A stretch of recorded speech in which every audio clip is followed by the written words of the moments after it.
Okay, welcome to the first 5 minute or under podcast or videocast. I'm going to be talking about the tube strike. Obviously, I support strikers. I've been on strike myself. I know what it's all about. And also, this particular strike is not about wages. It's about keeping the ticket offices open. And obviously, there is another agenda there about the no man trains, which is obviously a disaster waiting to happen. Okay, what can I say that's sort of original about the whole thing? All right, we all support the strikers. We will not cross any picket lines. There's also this thing about the percentage of the membership that actually voted to go on strike, 30%. And there's outrage. Oh, only 30% of them voted to go on strike. Well, 30% of the entire membership, that is, not 30% of the people that voted to go on strike. So if you didn't vote and you voted to go on strike or not to go on strike, if you're a member of the union, you've got to stick by that decision. And that's it. That's the way it is. But I don't want to talk about the rights and wrongs of this strike. I want to talk about the reactions of the commuters and so on, which I found quite fascinating. And also from that idiot Boris Johnson, who was saying about the 30% when he himself was elected as Mayor of London with less than 30% of the potential ballot. So much for that. And take any notice of anything he says in that direction.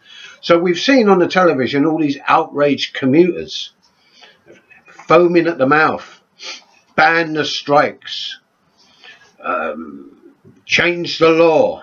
Although this has happened before, and I mean, it's not just the Conservatives that do it. Remember, for all you older viewers, in place of strife, Barbara Castle, the 1960s, the governments are always trying to curb the unions, and the unions are useless anyway. I mean, today they're nothing more than toothless bulldogs, completely meaningless. There's going to be a teacher strike at the end of next month, I believe. But really, I mean, the amount of industrial disruption compared to what you used to get in the 60s and 70s is virtually non-existent.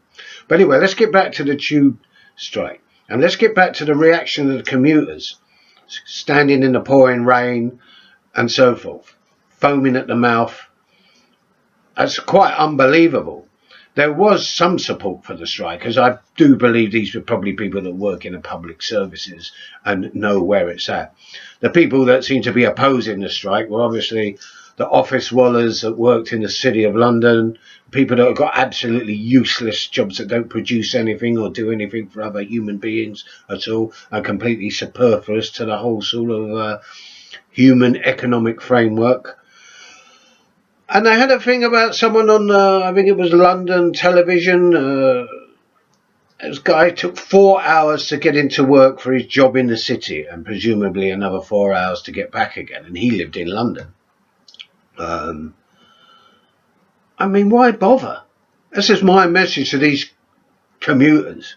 What are you, slaves or something? Why not just take a couple of days off?